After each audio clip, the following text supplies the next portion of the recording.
Hello everyone, state PCS अब में आप सभी का स्वागत है। हम सॉल्व कर रहे हैं आरओ 2023 की वैकेंसी के लिए हिंदी प्रैक्टिस सेट। और ये आज हमारा फेज़ 2 का तीसरा प्रैक्टिस सेट है। इसके पहले हमने फेज़ 1 में 10 प्रैक्टिस सेट सॉल्व कर लिया। अगर अभी तक आपने नहीं देखा तो वीडियो जाके से देख सकते हैं।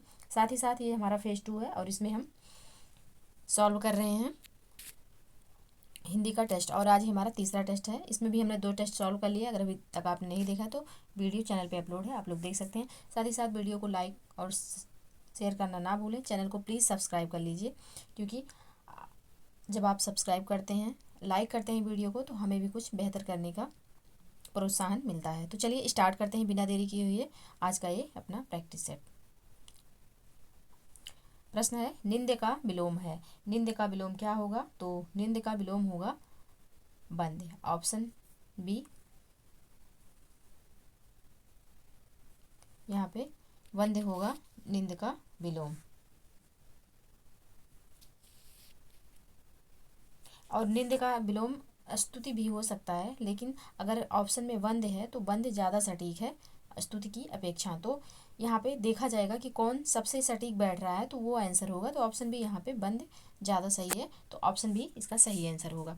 नेक्स्ट प्रश्न है, अर्वाचीन का विलोम बताइए। अर्वाचीन का विलोम क्या है? तो अर्वाचीन का जो विलोम होगा वो ऑप्शन बी प्राचीन होगा। नेक्स्ट प्रश्न है, एकाग्र का विलोम है। एकाग्र का विलोम क्या है? तो एकाग्र का विलोम होगा चंचल। ऑप्शन ए यहाँ पे सही हो जाएगा। नेक्स्ट प्रश्न है, कल्पित का विलोम है। कल्पित का विलोम क्या होगा? तो कल्पित का विलोम होगा यथार्थ। अब यथार्थ का विलोम कृत्रिम भी होता है और कल्पित का विलोम भी यथार्थ होगा। और कभी कभी ऑप्शन में रहता है यथार्थ का विलोम जो है आदर्श भी होता है। तो ये सब भी आप याद रखिएगा। तो कल्पित का जो विलोम है वह यथार्थ है। ऑप्शन सी यहाँ पे सही आंसर होगा। नेक्स्ट प्रश्न है, प्रश्न संख्या 5, सत्याग्रह का विलोम है। सत्याग्रह का विलोम क्या होगा? तो यहाँ इसका सही आंसर होगा ऑप्शन सी, दुराग्रह।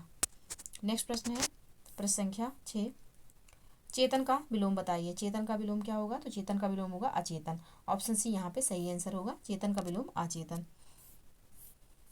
नेक्स्ट प्रश्न है, उपमान का विलोम है। उपमान का विलोम क्या है? तो ऑप्शन यहाँ पे डी सही होगा, उपमेय। उपमान का विलोम होगा उपमेय। अगला प्रश्न है, मर्सिड। मर्सिड का विलोम है। तो मर्सिड का विलोम होगा रुक्ष।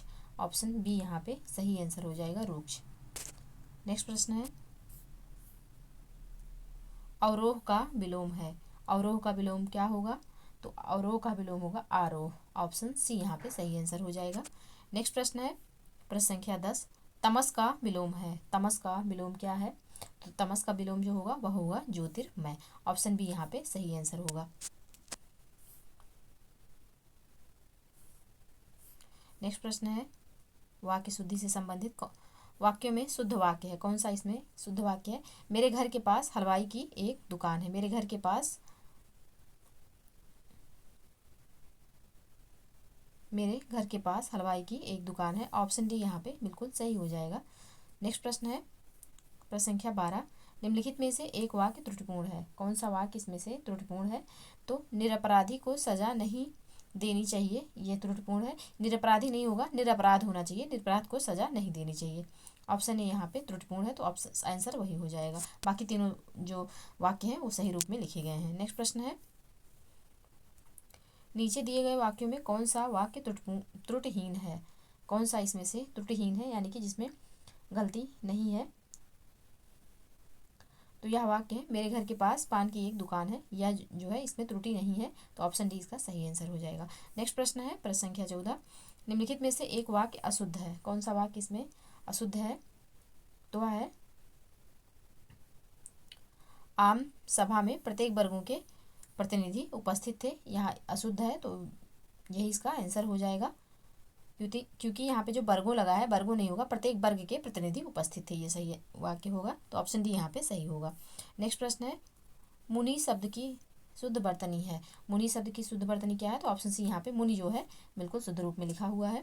नेक्स्ट प्रश्न है, लिपि शब्द की शुद्ध वर्तनी है। लिपि शब्द की शुद्ध वर्तनी क्या है? तो ये लिपि होगी। ऑप्शन डी यहाँ पे सही आंसर होगा, लिपि शुद्ध रूप में लिखा हुआ है। नेक्स्ट प्रश्न है, नीति शब्द की शुद्ध वर्तनी होगी। नीति शब्द की शुद्ध वर्तनी क्या होगी? तो यह होगी ऑप्शन ए नीति।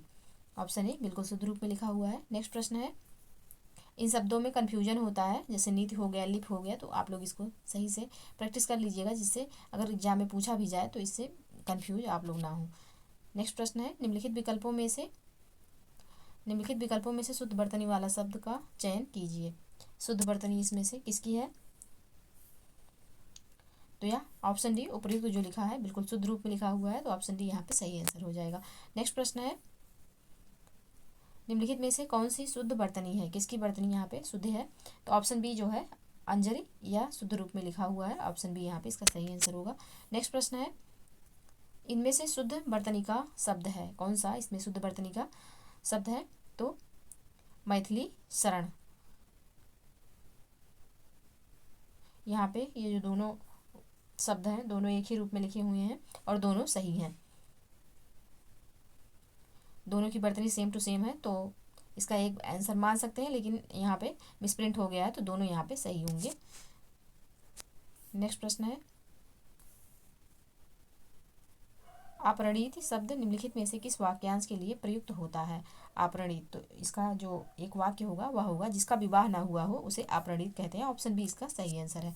नेक्स्ट प्रश्न है, निम्नलिखित में से किस वाक्यांश के लिए एक शब्द दुर्निवार प्रयुक्त होता है? दुर्निवार किसके लिए प्रयुक्त होता है? तो इस यह प्रयुक्त होता है जिसे दूर करना कठिन हो। ऑप्शन ए यहाँ पे बिल्कुल सही आंसर हो जाएगा। नेक्स्ट प्रश्न है, युद्ध की इच्छा रखने वाला के लिए एक शब्द है, क्या होगा? युद्ध की इच्छा रखने वाला, तो यह होगा युयुत्सु। ऑप्शन डी यहाँ पे बिल्कुल सही हो जाएगा। नेक्स्ट प्रश्न है, प्रश्न संख्या 24, अंत्यज शब्द के लिए सही वाक्यांश है। अंत्यज शब्द के लिए सही वाक्यांश क्या है? तो तथाकथित निम्न जात में जन्म लेने वाला उसे अंत्यज कहते हैं। ऑप्शन डी यहाँ पे सही आंसर होगा। नेक्स्ट प्रश्न है, जिसका उपचार ना हो सके के लिए क्या एक शब्द क्या होगा? तो जिसका उपचार ना हो सके उसके लिए एक शब्द होगा असाध्य। ऑप्शन बी यहाँ पे सही आंसर होगा। नेक्स्ट प्रश्न है, वीरपुत्र को जन्म देने वाली वाक्यांश के लिए एक शब्द है। वीरपुत्र को जन्म देने वाली, तो इसके लिए जो एक शब्द होगा वह होगा वीर प्रसु। ऑप्शन सी यहाँ पे सही आंसर है। नेक्स्ट प्रश्न है, मोक्ष की कामना करने वाला वाक्यांश के लिए एक शब्द क्या होगा? तो मोक्ष की कामना करने वाला मुमुक्ष होगा। ऑप्शन सी यहाँ पे सही आंसर है। नेक्स्ट प्रश्न है, रंगमंच के पर्दे के पीछे का स्थान क्या कहलाता है? तो यह नेपथ्य कहलाता है। ऑप्शन बी यहाँ पे सही आंसर होगा। नेक्स्ट प्रश्न है, जो स्त्री सूर्य भी ना देख सके वाक्यांश के लिए एक शब्द क्या है? तो असूर्य पश्या होगा। ऑप्शन डी यहाँ पे बिल्कुल सही आंसर होगा, असूर्य पश्या। नेक्स्ट प्रश्न है, बिना पलक गिराए हुए वाक्य के लिए एक शब्द का चयन कीजिए। बिना पलक गिराए हुए वाक्य के लिए एक शब्द का चयन कीजिए, तो यह होगा इसका सही आंसर होगा अनिमेष। ऑप्शन ए यहाँ पे सही आंसर हो जाएगा, अनिमेष। नेक्स्ट प्रश्न है, निम्नलिखित में से तद्भव शब्द है कौन सा? इसमें से तद्भव है, तो आंसू जो है यह तद्भव है, इसका जो तत्सम होता है वह अश्रु होता है। बाकी ये तीनों शब्द जो हैं यह तत्सम में है। एकत्र का होगा इकट्ठा, तद्भव, वानर का तद्भव होगा बानर, और उच्च का तद्भव होगा ऊंचा। नेक्स्ट प्रश्न है, कपित्थ का तद्भव शब्द है। कपित्थ का तद्भव शब्द क्या है? तो कपित्थ का तद्भव शब्द होगा ऑप्शन बी कैथा। कपूर का जो तत्सम होगा यह होगा, एक मिनट, कपूर का जो तत्सम होगा वह होगा कर्पूर, और केला का होगा कदली, और खजूर का होगा खरजूर। तो इसको भी याद रखिएगा, इंपॉर्टेंट है ये सब। तो कपित्थ का जो तद्भव होगा वह होगा कैथा। ऑप्शन बी यहाँ पे सही आंसर है। नेक्स्ट प्रश्न है, तद्भव चबूतरा का तत्सम रूप होगा, तो यह होगा चतवाल। ऑप्शन डी यहाँ पे सही आंसर है। नेक्स्ट प्रश्न है, एकल शब्द का तद्भव रूप होगा। एकल शब्द का तद्भव रूप क्या होगा? तो यह इसका तद्भव रूप होगा ऑप्शन सी अकेला। नेक्स्ट प्रश्न है, करपट शब्द का तद्भव रूप है। करपट का तद्भव रूप क्या है? तो इसका तद्भव रूप होगा ऑप्शन सी कपड़ा। नेक्स्ट प्रश्न है, कैवर्त शब्द का तद्भव रूप है। कैवर्त शब्द का तद्भव रूप क्या है? तो इसका तद्भव रूप होगा ऑप्शन बी केवट। नेक्स्ट प्रश्न है, तद्भव शब्द का चयन कीजिए, कौन सा इसमें से तद्भव है? तो ऑप्शन बी निडर जो है या तद्भव होगा। इसका जो तत्सम होगा वह होगा निर्भय, निर्भय होगा। तो ऑप्शन बी यहाँ पे तद्भव है, बाकी तीनों तत्सम है। नेक्स्ट प्रश्न है, पक्ष का तद्भव रूप होगा, पक्ष का तद्भव क्या होगा? तो इसका जो तद्भव होगा वह होगा ऑप्शन सी पंख। नेक्स्ट प्रश्न है, निम्नलिखित में से तत्सम शब्द कौन सा है? तत्सम कौन सा है इसमें? तो सप्तशती, ऑप्शन बी यहाँ पे जो है यह तत्सम है। नेक्स्ट प्रश्न है, निम्नलिखित में से कौन सा शब्द तद्भव है? कौन सा इसमें से तद्भव है? तो तद्भव जो है वह है कोयल, कोयल का तत्सम जो होगा वह होगा कोकिल। और यहाँ पे भरमर का जो तद्भव होगा वह होगा भंवरा, व्याघ्र का तद्भव होगा बाघ, और क्षीर का तद्भव होगा खीर। नेक्स्ट प्रश्न है, निम्नलिखित में से कौन सा शब्द विशेषण है? कौन सा इसमें से विशेषण है ये पूछा गया है। तो बनारसी स्थान गुणवाचक विशेषण में स्थान संबंधी विशेषण है बनारस, तो उसी से बना है बनारसी। तो यहाँ पे ऑप्शन ए जो है यह विशेषण हो जाएगा, ऑप्शन ए यहाँ पे सही है, गुणवाचक विशेषण है। नेक्स्ट प्रश्न है, निम्नलिखित में से कौन सा शब्द विशेष्य है? कौन सा इसमें से विशेष्य है? तो विषाद जो है यह विशेष्य है, बाकी तीनों विशेषण है। नेक्स्ट प्रश्न है, निम्नलिखित में से कौन सा शब्द विशेष्य है? इनमें से कौन सा शब्द विशेष्य है? तो विशेष है अनासक्ति, ऑप्शन ए यहाँ पे सही आंसर होगा। नेक्स्ट प्रश्न है, ठंडा पानी ठंड पैदा करता है, इस वाक्य में कौन सा शब्द विशेष्य है? ठंडा पानी ठंड पैदा करता है, इसमें कौन सा विशेष्य है? तो इसमें विशेष्य है पानी, ऑप्शन सी इसका बिल्कुल सही आंसर है। नेक्स्ट प्रश्न है, जिस विकारी शब्द से संज्ञा की व्याप्ति मर्यादित हो उसे कहते हैं, उसे क्या कहते हैं? तो उसे कहते हैं विशेषण, ऑप्शन बी यहाँ पे सही आंसर है। नेक्स्ट प्रश्न है, विशेषण शब्द का चयन कीजिए, कौन सा इसमें से विशेषण है? सरपंच, पांचवा, प्रपंच, पहुंच, तो ऑप्शन बी हो जाएगा, पांचवा जो है यह संख्यावाचक विशेषण है, ऑप्शन बी बिल्कुल सही हो जाएगा। नेक्स्ट प्रश्न है, निम्नलिखित में से क्रिया विशेषण है, कौन सा इसमें से क्रिया विशेषण है? तो अंधेरा, धीरे धीरे, सुंदर, चाल चलन, तो इसमें जो क्रिया विशेषण है वह है धीरे धीरे, धीरे धीरे जो है यह क्रिया विशेषण है, ऑप्शन बी यहाँ पे सही आंसर होगा। नेक्स्ट प्रश्न है, वह कृषकाय व्यक्ति दौड़ने लगा, इस वाक्य में विशेष्य है, वह कृषकाय व्यक्ति, तो यहाँ कृषकाय जो है यह है विशेषण और व्यक्ति जो है यह है विशेष। तो यहाँ पे पूछा गया है कि इस वाक्य में विशेष्य है, तो इस वाक्य में जो व्यक्ति है वह विशेष्य होगा, ऑप्शन ए यहाँ पे बिल्कुल सही आंसर है। नेक्स्ट प्रश्न है, निम्नलिखित में से कौन सा शब्द विशेषण है? तो कौन सा शब्द इसमें से विशेषण है ये पूछा गया है, तो इसका सही आंसर होगा विद्वान जो है यह विशेषण है, ऑप्शन सी यहाँ पे सही आंसर है। नेक्स्ट प्रश्न है, प्रतिदिन किस प्रकार का क्रिया विशेषण है? प्रतिदिन किस प्रकार का क्रिया विशेषण है? तो यह कालवाचक क्रिया विशेषण है, ऑप्शन डी यहाँ पे बिल्कुल सही आंसर हो जाएगा। नेक्स्ट प्रश्न है, पर्यायवाची की दृष्टि से एक वर्ग शुद्ध है, कौन सा वर्ग इसमें ऐसा है जिसमें जो शब्द दिए हुए हैं सभी एक चीज का पर्यायवाची है, पर्यायवाची है? तो यह जो शब्द है वह है घर, निकेतन, आयतन और निलय, ये सब गृह यानी कि घर के पर्यायवाची हैं, तो ऑप्शन बी यहाँ पे बिल्कुल सही हो जाएगा। नेक्स्ट प्रश्न है, तरंग शब्द का पर्यायवाची है, तरंग का पर्यायवाची क्या है? तो उर्मी जो है यह तरंग का पर्यायवाची, ऑप्शन डी बिल्कुल सही आंसर होगा। नेक्स्ट प्रश्न है, निम्नलिखित पर्यायवाची शब्दों में से जो शब्द मोर का पर्यायवाची नहीं है उसे चिन्हित कीजिए, मोर का पर्यायवाची कौन सा इसमें से नहीं है? तो कीस जो है यह बंदर का पर्यायवाची है ना कि मोर का, तो ऑप्शन बी यहाँ पे बिल्कुल सही आंसर हो जाएगा। नेक्स्ट प्रश्न है, निम्नलिखित में से कौन कृष्णा का पर्यायवाची है? तो कृष्णा मतलब होता है, कृष्णा जो कहा जाता है वो द्रौपदी को कहा जाता था, तो ऑप्शन सी यहाँ पे बिल्कुल सही आंसर है। नेक्स्ट प्रश्न है, इनमें से एक बैल का पर्यायवाची नहीं है उसे चयनित कीजिए, कौन सा इसमें से बैल का पर्यायवाची नहीं? तो अस्म जो है या पत्थर का पर्यायवाची है, बाकी वृषभ, बलिवर्त और गो ये तीनों बैल के पर्यायवाची, अस्म जो है या पत्थर का पर्यायवाची है, और यही इस प्रश्न का सही आंसर है, ऑप्शन ए।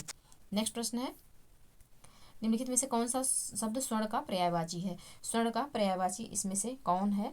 तो जात रूप जो है यह स्वर्ण का पर्यायवाची है, ऑप्शन सी बिल्कुल सही आंसर है। नेक्स्ट प्रश्न है, निम्नलिखित में से कौन सा शब्द लक्ष्मी का पर्यायवाची नहीं है? लक्ष्मी का पर्यायवाची इनमें से कौन सा नहीं है? तो भारती जो है यह लक्ष्मी का पर्यायवाची ना होकर के यह सरस्वती जी का पर्यायवाची है, तो ऑप्शन डी यहाँ पे बिल्कुल सही आंसर होगा। नेक्स्ट प्रश्न है, निम्नलिखित शब्दों में से एक शब्द शंकर का पर्यायवाची नहीं है, कौन सा इसमें से शंकर का पर्यायवाची नहीं है? तो ललाटाक्ष, गंगाधर, त्रिलोचन, ये तीनों शंकर के पर्यायवाची हैं। ऑप्शन डी जो है शशधर या शंकर का पर्यायवाची नहीं है।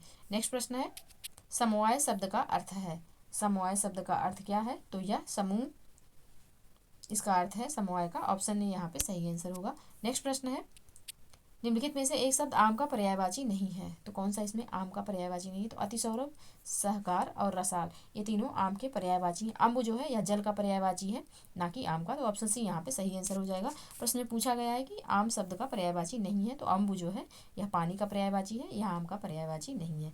तो ये रहे 60 प्रश्न। और प्लीज़ आप लोग वीडियो के कमेंट सेक्शन में ज़रूर बताइएगा कि आप लोगों को ये हमारा इनिशिएटिव कैसा लग रहा है। साथ ही साथ आपको PDF प्राप्त करना हो तो हमारा जो इस वीडियो के डिस्क्रिप्शन बॉक्स में हम टेलीग्राम लिंक देते हैं, वहाँ से आप लोग टेलीग्राम प्लीज़ ज्वाइन कर लीजिए। वहाँ पे कुछ भी इम्पोर्टेंट नोटिफिकेशन जब जारी होता है उससे संबंधित न्यूज़ हम अपने चैनल पे अपलोड करते हैं, और साथ ही साथ ये सब वीडियो के PDF भी आपको वहाँ से प्राप्त हो सकते हैं। और करंट अफेयर से संबंधित जितने भी महत्वपूर्ण मुद्दे होते हैं वो हमारे चैनल पे अपलोड होते हैं। तो आप लोग टेलीग्राम चैनल ज्वाइन कर लीजिए। तो वीडियो अगर पसंद आए तो प्लीज़ लाइक और शेयर करना ना भूलिएगा। चैनल को प्लीज़ सब्सक्राइब कर लीजिए। पढ़ते रहिए, स्वस्थ रहिए। मिलते हैं नेक्स्ट वीडियो में, तब तक के लिए जय हिंद, जय भारत।